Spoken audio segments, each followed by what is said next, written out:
porque faz lembrar que a gente não é ninguém nem nada, né? Somos apenas servos e vasos do Senhor. Eu também estava, mesmo estando nervoso, eu estava com uma grande expectativa para essa noite, não por causa de mim, mas pela palavra que o Senhor entregou para mim. Eu soube que eu pregaria no primeiro domingo do mês, que foi o pastor Ken que pregou, ele tinha avisado no grupo, e na pregação do pastor, o Senhor já estava falando comigo. Então, eu estou o mês inteiro segurando essa mensagem. Teve um dia que eu estava comentando com a Amanda, ela estava perguntando sobre um estudo que ela ia fazer. Eu falei para ela, Amanda, eu não posso falar mais, porque senão eu vou estar pregando aqui para você. Então, glória a Deus por isso, né? E eu tenho grande expectativa do que o Senhor vai fazer aqui hoje. Grande expectativa. Um mês todo eu estou esperando pelo mover dele aqui hoje. Amém? Abra sua Bíblia comigo no livro de João, capítulo 9, versículo 32.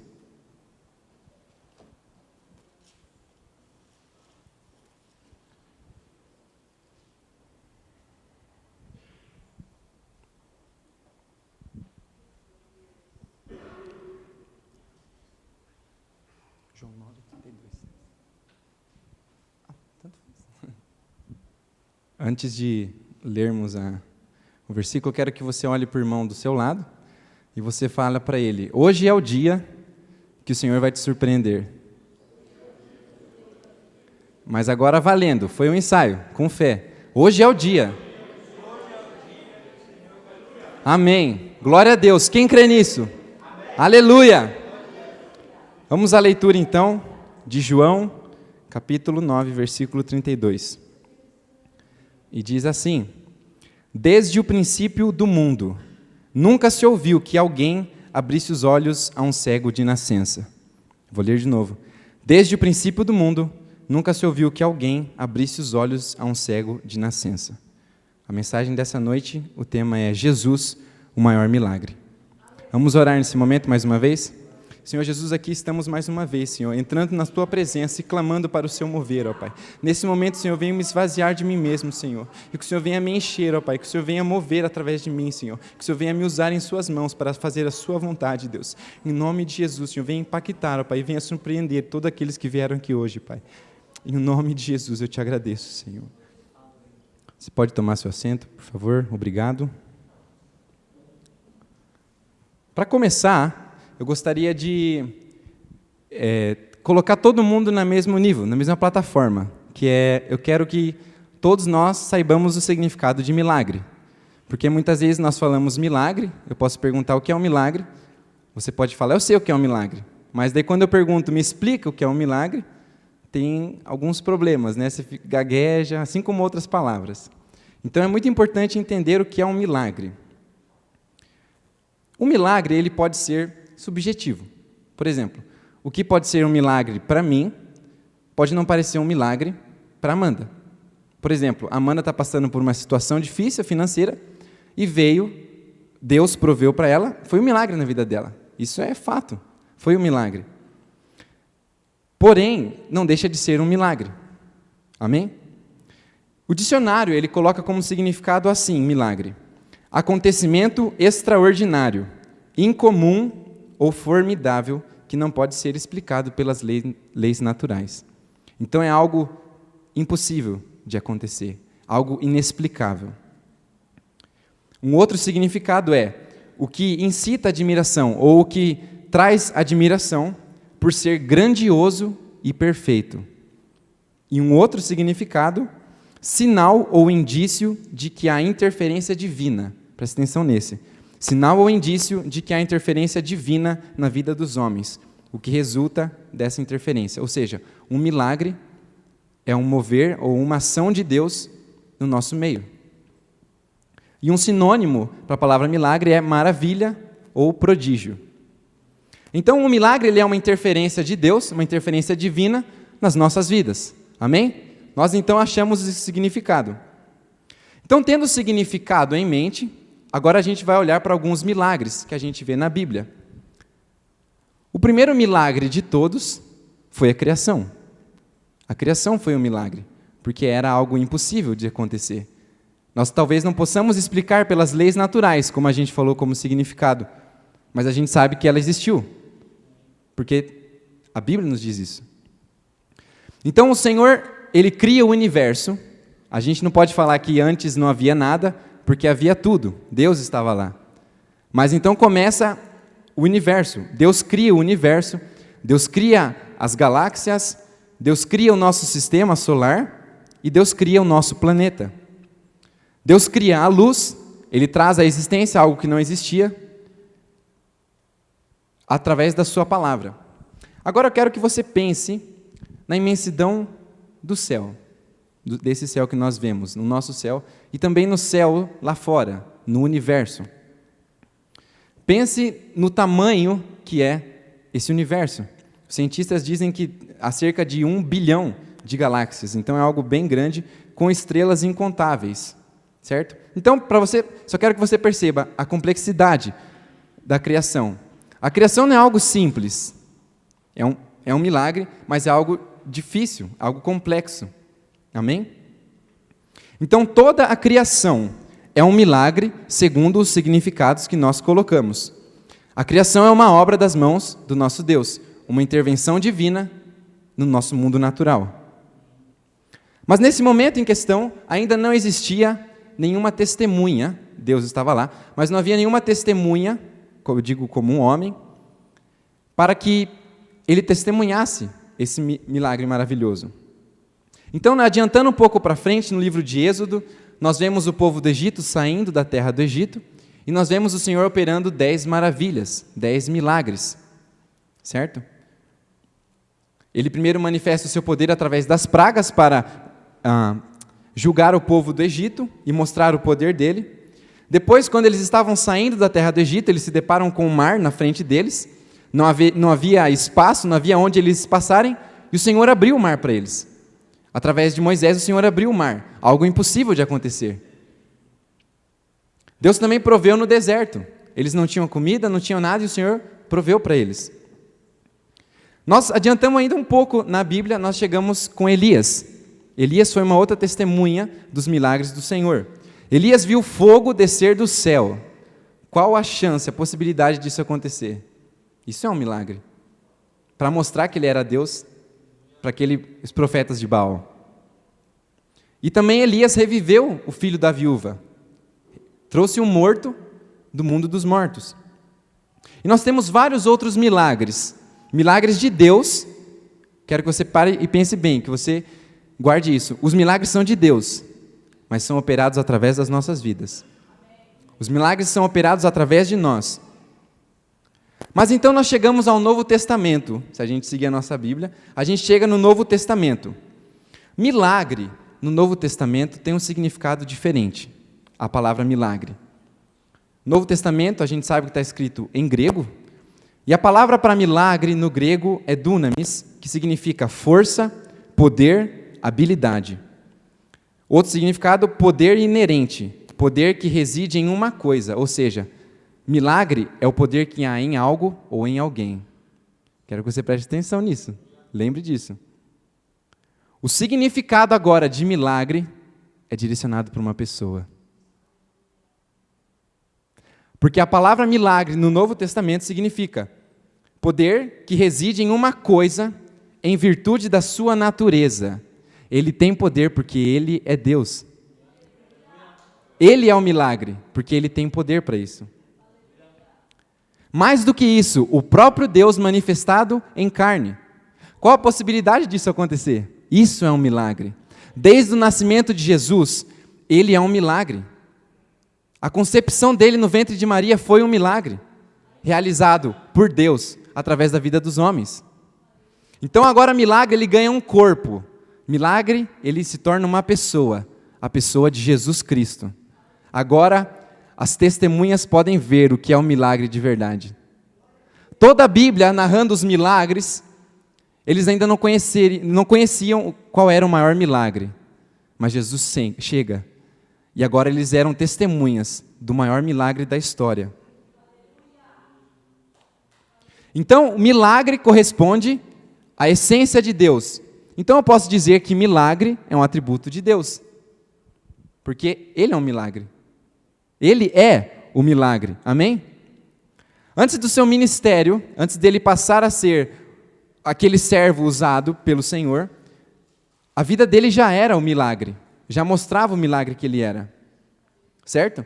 Nós vemos o Senhor colocando no ventre de Maria aquele feto, nós vemos pastores sendo enviados, saindo do campo para presenciar e para testemunhar aquele milagre nascendo.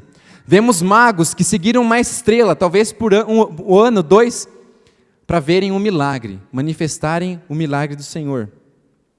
Então Jesus, Ele é o milagre. E Ele sempre será o milagre. No livro de Isaías, capítulo 35, quero que você abra comigo.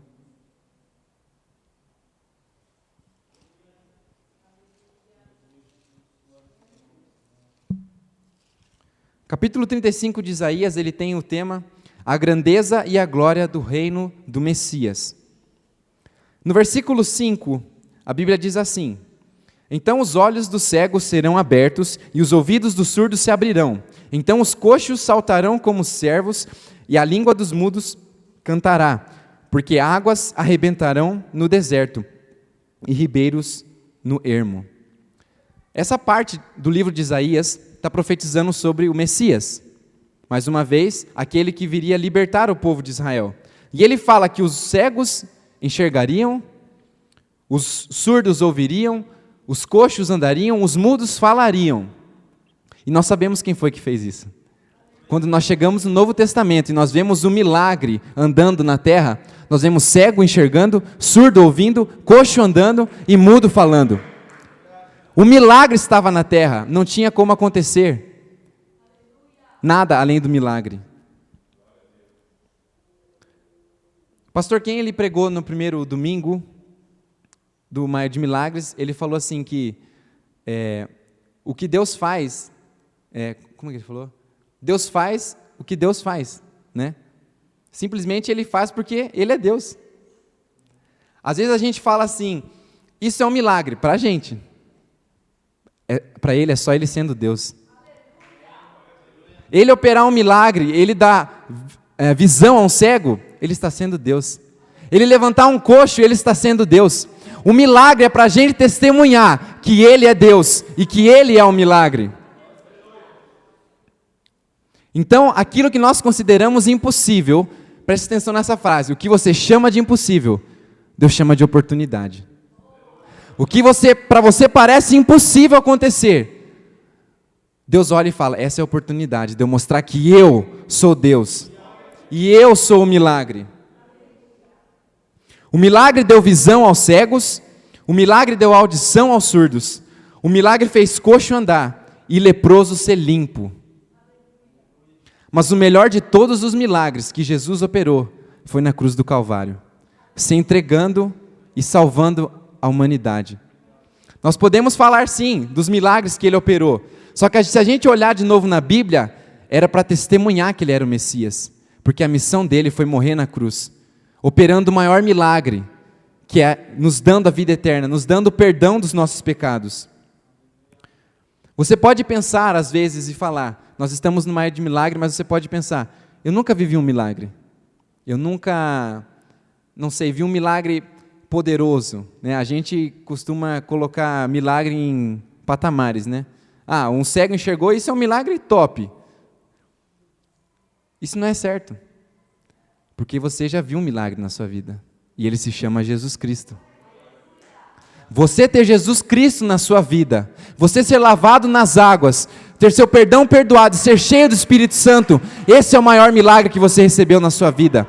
As outras coisas apenas mostram que Ele é Deus, apenas testemunham que Ele é Deus. Aleluia, aleluia. Mas então você pode se perguntar, por que eu não vi um cego ainda ser curado? Por que eu não vi um surdo voltar a ouvir ou receber a audição? Às vezes nós ficamos perguntando essas coisas a Deus. Por que isso não acontece agora na igreja? Por que a gente não vê mais isso? E às vezes nós exaltamos doenças. Nós falamos o câncer. Câncer é terminal.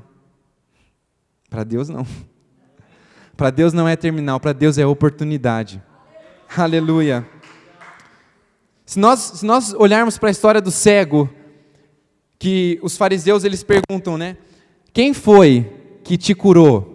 Jesus ele curou o cego, mas o cego não sabia quem tinha curado ele. E os fariseus começam a entender, começam a questionar como ele tinha sido curado. E eles perguntam 2 vezes quem tinha sido, mas ele não sabia quem tinha sido. E na segunda vez que eles perguntam, os fariseus eles então dizem, se não me engano, João 9. Vamos voltar a João 9, versículo 30.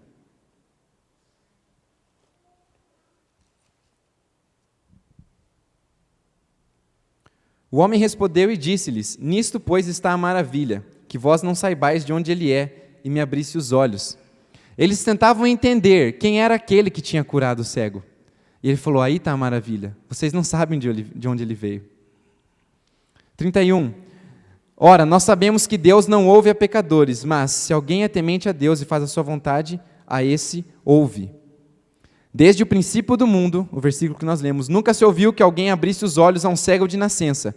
Se este não fosse de Deus, nada poderia fazer. Responderam eles e disseram-lhe: Tu és nascido todo em pecados e nos ensina a nós, e expulsaram-no. Os fariseus, aqueles que tinham a lei, não entendiam quem tinha curado o cego. E ele fala: Desde a criação dos mundos, nunca se viu que alguém deu visão a um cego. Se esse não veio de Deus, como ele fez isso? Os fariseus estavam questionando porque eles não acreditavam em Jesus. Mas ele fala: se ele não veio de Deus, não tinha como ele ter me curado. Porque nunca um cego tinha sido restaurado a visão. Aleluia. Jesus é um milagre, igreja. Então a questão a ser tratada quando nós perguntamos: por que eu não vi o milagre acontecer na minha vida? Por que o milagre não acontece na minha igreja? Não se trata de Deus, porque Deus ele não muda. A gente sabe disso, a Bíblia dele diz isso. A questão é que a ordem foi invertida. Se nós olharmos para as histórias dos discípulos, curando e fazendo milagres, eles eram homens usados por Deus.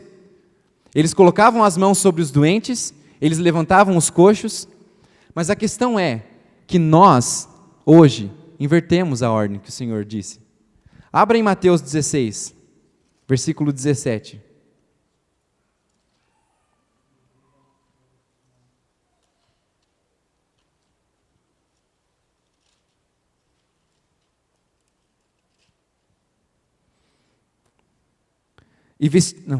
Marcos 16, eu estou no 15, perdão. Jesus está falando assim para os discípulos dele, antes dele voltar, subir aos céus. Versículo 15, disse-lhes: Ide por todo o mundo, pregai o evangelho a toda criatura. Quem crer e for batizado será salvo, mas quem não crer será condenado. E estes sinais seguirão aos que crerem. Em meu nome expulsarão demônios, falarão novas línguas, pegarão nas serpentes, e se beberem alguma coisa mortífera não lhes fará dano algum, imporão as mãos sobre os enfermos e os curarão. Por que às vezes a gente fala que no passado acontecia milagres, ou no tempo de Jesus, ou no tempo da igreja primitiva acontecia milagres? Porque eles entendiam a ordem. Jesus disse: estes sinais seguirão os que crerem no meu nome. Não somos nós que temos que seguir os milagres. Não somos nós que temos que ficar procurando um cego para curar. Esses sinais vão nos seguir, porque nós cremos no nome todo-poderoso do Senhor Jesus. Então, quando nós alinhamos a ordem novamente, os milagres começam a acontecer. Os discípulos tinham autoridade, porque eles sabiam da ordem. Primeiro vinha Deus, não os sinais. Os sinais vinham depois. Jesus disse, em Mateus 10, versículo 8: Curai os enfermos, limpai os leprosos, ressuscitai os mortos, expulsai os demônios, de graça recebestes, de graça dai. Jesus está falando que nós temos que fazer isso. Ele não está dando uma dica, ele está falando: curai os enfermos, limpai os leprosos, ressuscitai os mortos, expulsai os demônios. Você recebeu de graça, e é para você dar de graça. Não segura a sua mão, põe a sua mão sobre o doente, e ele será restaurado, porque o poder vem de Deus. O poder vem de Deus, o milagre é Jesus. Aleluia, aleluia. Outra coisa, o segundo ponto. O primeiro é a ordem que foi invertida. O segundo é sobre poder. A Bíblia diz em João 1:2 que aqueles que aceitaram, receberam o poder de serem feitos filhos de Deus. Muitas vezes eu pensei nesse versículo sendo apenas como poder de acesso a ser filho. Mas o sentido dessa palavra poder tem outro sentido aqui. Recebeu o poder de ser feito filho de Deus. Qual poder um filho tem? Tudo que é do pai dele, é dele. Então, a palavra aqui poder, nesse versículo em João, não fala o poder para acessar a ser filho, mas poder por ser filho de Deus. Se nós somos filhos de Deus, a nossa herança é o poder de Deus. É a vida eterna. Então nós temos acesso ao poder de Deus. Aleluia, nós temos o poder. Se nós olharmos para a história da mulher do fluxo de sangue, nós temos uma multidão seguindo Jesus. Jesus estava andando e a multidão apertando ele.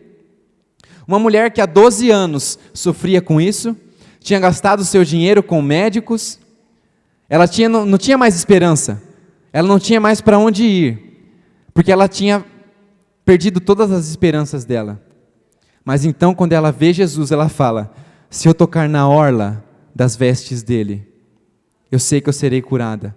O que nós vemos nessa história? Jesus não estava ali por causa daquela mulher. Ele estava indo à casa de Jairo, ressuscitar a filha de Jairo. A mulher, ao ver Jesus, falou: eu sei que eu posso ser curada, porque ali está meu milagre. Ela viu e declarou que o milagre dela estava ali. E ela falou: se eu tocar, eu serei curada. Então ela se espreme na multidão e ela toca somente na veste de Jesus. E a Bíblia diz que na hora, o fluxo do sangue dela se estancou. Jesus então ele para de andar e ele pergunta: quem me tocou? Pedro, do jeito nervoso dele: ué, Jesus, como assim quem te tocou? Olha o tamanho da multidão, que pergunta é essa? Mas então Jesus fala para ele: Pedro, você não entende, eu senti poder saindo de mim. Esse não foi um toque, apenas um toque, mas foi determinação. Isso foi fé me tocando. Os outros estavam me tocando, mas não senti fé neles. Essa mulher, ela me tocou e eu senti fé. Por isso saiu o poder de mim. Perceba, o Senhor, Ele está no lugar. Ele é todo poderoso. O poder sai dele. Nós precisamos apenas tocar no Senhor Jesus para receber o nosso milagre. Quando nós tocamos no Senhor, nós recebemos a virtude do poder de Deus. Essa mulher entendeu o poder de ser filha. Porque quando Jesus começa a perguntar quem tinha tocado nele, a mulher fala: foi eu, Jesus. A primeira coisa que Jesus fala dela é filha. Repara que ele chama ela de filha, porque ela entendeu o poder que ela tinha. Ele não falou serva, ele chamou ela de filha, porque ela sabia o poder que ela tinha. Ao tocar em Jesus, ela sabia o poder que vinha de Jesus. Ela ouviu dizer do milagre, e ela falou no coração: se eu só tocar em Jesus, eu serei curada. Se você que hoje precisa de um milagre, fala no seu coração: só preciso tocar no Senhor Jesus, porque eu sei que sairá milagre dele, porque Ele é um milagre. Os outros não vão entender, Pedro não vai entender, mas você vai estar recebendo o seu milagre, porque você vai estar tocando com fé. Oh, aleluia. Jesus está aqui, igreja. O milagre chegou muito antes de nós chegarmos aqui. O próprio milagre está passeando na igreja. Quem vai tocar nele e sentir um milagre? Quem vai tocar nele e ter a sua necessidade? Aleluia, aleluia. Nós precisamos entender a ordem, o poder que nós temos e apenas tocar em Jesus. Há uma diferença entre fé e esperança. Quando você espera algo, você somente espera. Mas quando você tem fé, você faz de tudo para tocar no milagre. Se você apenas esperar, você não vai receber. Se aquela mulher ficasse esperando no lugar dela, ela não ia receber o milagre dela. Mas por ter fé e por tocar em Jesus, ela recebeu o milagre. Quando nós tocamos com fé no Jesus, poder sai dele. Veja o tamanho do poder que Jesus tem. Apenas um toque em Jesus, na veste dele, fez sair poder que curou aquela mulher que há 12 anos sofria com aquele mal. Aleluia, Jesus. Aleluia. Quero que você se coloque de pé agora. Não quero tomar muito tempo.